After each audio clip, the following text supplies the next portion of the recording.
Hello दोस्तों, Jupiter हमारे solar system का सबसे बड़ा प्लेनेट है। इतना बड़ा कि सूरज को छोड़कर सोलर सिस्टम की सभी ऑब्जेक्ट, सभी प्लेनेट इसके अंदर समा सकती है। ऐसे तो ये पूरी तरह से गैस से बना हुआ प्लेनेट है, लेकिन ये है सबसे पावरफुल। सोलर सिस्टम में सूरज के बाद यही एक ऐसा ऑब्जेक्ट है जिसका ग्रेविटेशनल पुल सबसे स्ट्रॉन्ग है।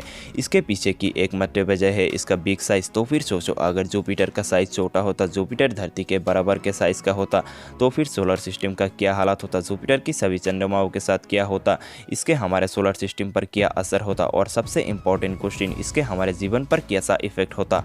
आज की इस वीडियो में हम इसी सवाल के जवाब को जानने की कोशिश करेंगे। तो चलिए बिना टाइम वेस्ट करे शुरू करते हैं। तो दोस्तों, जुपिटर को हम ऐसा जानते हैं कि ये एक गैस से बना हुआ प्लेनेट है, लेकिन एक चीज़ आपने नोटिस की होगी, अभी तक ब्रह्मांड में जितने भी एक्सोप्लेनेट की खोज की गई है, उनमें से जितने भी गैस से बना हुआ प्लेनेट है, वो सभी के सभी या तो जुपिटर से बहुत ज़्यादा बड़े हैं या तो जुपिटर से थोड़े बहुत छोटे। कोई भी गैस से बना प्लेनेट ऐसा नहीं है जो हमारे धरती के साइज़ का या फिर उससे थोड़े बहुत छोटे हैं। इसलिए अगर हमारे सोलर सिस्टम में जुपिटर अर्थ के साइज़ का होता तो ये कहना मुश्किल होगा कि वो गैसीय ही होता। ज़्यादातर चांसेस तो यही है कि जुपिटर एक रॉकी प्लेनेट होता। इसका मतलब ये है कि हमारे सोलर सिस्टम में एक और रॉकी प्लेनेट होता, यानी कि 5 रॉकी प्लेनेट। लेकिन अभी भी पृथ्वी पर जीवन रहेगा, क्योंकि जुपिटर जिस जगह पर मौजूद है वहाँ पर पृथ्वी के तुलना में जुपिटर को 4 से 5 गुना कम रोशनी रिसीव होगी। जिसका मतलब साफ है वो जगह काफ़ी ज़्यादा ठंडी होगी, जिस वजह से वहाँ पर जीवन की संभावना होना थोड़ा मुश्किल है। अगर मान लो वो किसी तरह से गैस का ही बना रहता, तब तो वहाँ पर जीवन की बिल्कुल चांसेस ही नहीं होते। अब चाहे वो रॉकी प्लेनेट हो या फिर गैसीय प्लेनेट, अगर जुपिटर छोटा होकर पृथ्वी के साइज़ का हो जाता है तो वो हमारे धरती के लिए ज़रूर खतरा बन जाएगा। क्योंकि जैसे कि हम जानते हैं, जुपिटर के पास टोटल 95 मून्स है, जिसमें से कई ऐसे चंद्रमा है जो हमारे अपने चांद से भी बहुत बड़े हैं। अब अगर जुपिटर साइज में छोटा हो जाता है तो इसका ग्रेविटेशनल पुल पहले के मुकाबले काफ़ी ज़्यादा कम हो जाएगा। जिसका मतलब साफ है, इसके इतने सारे चंद्रमा आप इसके साथ बंधे नहीं रह पाएंगे। इसकी जो स्ट्रॉन्ग ग्रेविटी थी, जो आप स्ट्रॉन्ग नहीं रहेंगे, जिसके कारण सारे चंद्रमा जुपिटर के पकड़ से छूट जाएंगे। जैसे ही ये बिखरेंगे, ऐसी कोई दूसरी ताकत नहीं होगी जो इन चंद्रमाओं को अपनी तरफ खींच सके। इसलिए या तो कुछ चंद्रमा सोलर सिस्टम के गहराइयों में कहीं पर खो जाएंगे, या फिर कुछ चंद्रमा सूरज के अंदर की तरफ चले जाएंगे, यानी कि सूरज की तरफ खींचे चले जाएंगे। अब जो सोलर सिस्टम के गहराइयों में कहीं पर खो गए थे, उनसे तो हमें कोई खतरा नहीं होगा, लेकिन जो सूरज की तरफ खींचे चले जाएंगे वो हमारे लिए ज़रूर खतरा बन सकते हैं। क्योंकि एस्टेरॉयड बेल्ट का जो घेरा है, जो मार्स और जुपिटर के बीच में मौजूद है, वो भी टूटकर बिखर जाएंगे। क्योंकि जो चंद्रमा सूरज की ओर जाएंगे वो एस्टेरॉयड बेल्ट से होकर गुजरेंगे। आप यहाँ पर आप ये सोच रहे होंगे, जो एस्टेरॉयड बेल्ट का घेरा है, जिसमें एक छोटे से कण से लेकर 1 किलोमीटर तक के लाखों की संख्याओं में एस्टेरॉयड मौजूद है, लेकिन उनके बीच की जो दूरी है वो भी तो हज़ारों किलोमीटर जितनी है। तो फिर एस्टेरॉयड बेल्ट का घेरा कैसे टूटेगा? तो आपके जानकारी के लिए बता दूं कि एस्टेरॉयड बेल्ट में जो ऑब्जेक्ट है वो एक सीधी रेखा में तो है नहीं। इसलिए जब वो सभी चंद्रमा इनके अंदर से गुजरेंगे तो ज़रूर इनके रास्ते में कई सारे एस्टेरॉयड आएंगे, और कुछ ऐसे भी होंगे जो इनके ग्रेविटेशनल इन्फ्लुएंस के चलते इनके तरफ खींचे चले जाएंगे। अब इस घेरे को पार करने के बाद काफ़ी संभावना बढ़ जाती है कि इनके रास्ते में पृथ्वी आ जाए। अगर ऐसा होता है तो अगर कोई चंद्रमा पृथ्वी से आकर टकरा जाता है तो पृथ्वी पर मौजूद सभी जीवन का नाम और निशान मिट जाएगा। लेकिन अगर मान लो ये सभी संत पृथ्वी से बचकर निकल जाते हैं तो इनके ग्रेविटेशनल इन्फ्लुएंस से जो एस्टेरॉयड बेल्ट से बिखर गए थे, वो भी तो हमारी तरफ ही आ सकते हैं। अगर उनमें से कोई छोटा सा भी हमारे तरफ आया तब तो हमें कोई दिक्कत नहीं होगी, लेकिन अगर कोई बड़ा एस्टेरॉयड या फिर कई सारे एस्टेरॉयड हमारे तरफ एक साथ आते हैं, तब ये हमारे लिए काफ़ी मुश्किल भरी घड़ी होगी। शायद ही हम इतने सारे एस्टेरॉयड का सामना कर पाएंगे। इनके धरती से टकराने से शायद 70 से 80% जीवन ही खत्म हो जाएंगे।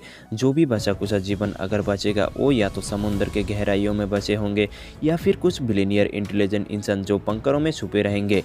लेकिन वो कब तक सरवाइव कर पाएंगे ये डिपेंड करेगा कि वो एस्टेरॉयड कहाँ पर आके गिरे होंगे। अगर वो समुद्र में आकर गिरेंगे तो हर तरफ सुनामी आ जाएगी, चारों तरफ पानी ही पानी होगा। अब जो लोग काफ़ी ऊंची जगहों पर होंगे उनके बचने के चांसेस थोड़े ज़्यादा होंगे, लेकिन जो लोग नीची जगहों पर होंगे उनका बचना मुश्किल हो जाएगा। और जो लोग पंकरों में भी होंगे उनका भी बचना मुश्किल हो जाएगा, क्योंकि अगर पानी गलती से भी पंकरों के अंदर घुस जाएंगे तो बिलियनियर और इंटेलिजेंट लोग भी अपने आप को नहीं बचा पाएंगे। लेकिन अगर सभी एस्ट्रॉयड ज़मीन से आकर टकराती है या फिर वो बैक टू बैक एक एक करके भी आकर ज़मीन पर गिरती है, तो ज़मीन पर रहने वाले लोग चाहे वो उसी जगह पर क्यों ना हो, या तो वो टकराव के वजह से पैदा हुए गर्मी से मर जाएंगे, या फिर जो लोग गर्मी से बच जाएंगे वो सालों साल तक सूरज को ढक लेने वाले काले बादल की वजह से, ना मिलने वाली सूरज की रोशनी की वजह से धीरे धीरे करके घुट घुट कर मर जाएंगे। क्योंकि टकराव के बाद जब धीरे धीरे करके पृथ्वी ठंडी होगी तो आसमान में बिखरे धूल के कण और राख पूरे आसमान को ढक लेंगे। हर तरफ धूल और राख के बादल ही होंगे, जिस वजह से सूरज की रोशनी सालों साल तक नहीं मिलेंगी, तो फोटोसिंथेसिस की प्रोसेस भी नहीं होगी, बचे कुछ पेड़ पौधे भी खत्म हो जाएंगे। ऑक्सीजन की लेवल भारी मात्रा में कम हो जाएगी, जिससे लोग घुट घुट कर मर जाएंगे। जिन लोगों के बचने के चांसेस होंगे वो सिर्फ और सिर्फ पंकरों में ही छुप कर बच सकते हैं, वो भी तब तक जब तक उनके पास सभी खाने की चीज़ मौजूद होंगे।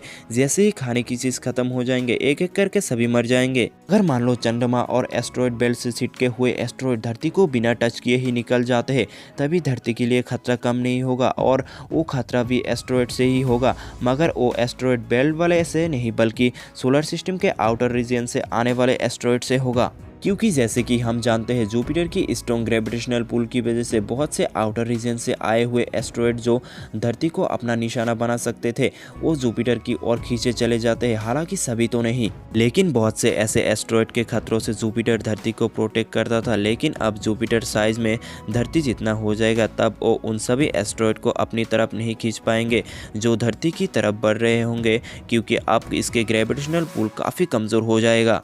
इसलिए जुपिटर अब धरती की प्रोटेक्ट नहीं कर पाएगा और पृथ्वी हर टाइम एस्ट्रॉयड से जूझती रहेगी, जिस वजह से यहाँ पर जीवन का नाम और निशान मिट जाएगा। वही रही बात सोलर सिस्टम की, तो पृथ्वी के अलावा कहीं और जीवन तो है नहीं, इसलिए इनको ना एस्ट्रॉयड का खतरा होगा ना ही सिटके हुए चांद का। हाँ, अगर कोई चांद इसकी रॉकी प्लेनेट से सीधा टकरा जाता है तो वो शायद अपनी ऑर्बिट से बाहर ज़रूर निकल सकता है, लेकिन अभी भी सूरज की स्ट्रॉन्ग ग्रेविटी उन्हें कहीं और जाने नहीं देगी। उन्हें किसी न किसी दूसरे ऑर्बिट में पाथ ज़रूर मिलेगी। ऐसा भी हो सकता है उन्हें अपने अंदर ही खींच ले, संभावनाएं कुछ भी हो सकती है। वैसे आप लोग इस बारे में क्या सोचते हैं? अगर जुपिटर पृथ्वी के साइज का बराबर का हो जाए तो अब क्या क्या संभावनाएं हो सकती है, हमें कॉमेंट करके ज़रूर बताइएगा। तो दोस्तों आज के लिए बस इतना ही, मिलते हैं एक और वीडियो में। और अगर वीडियो अच्छी लगी तो वीडियो को एक लाइक और चैनल को सब्सक्राइब ज़रूर करें।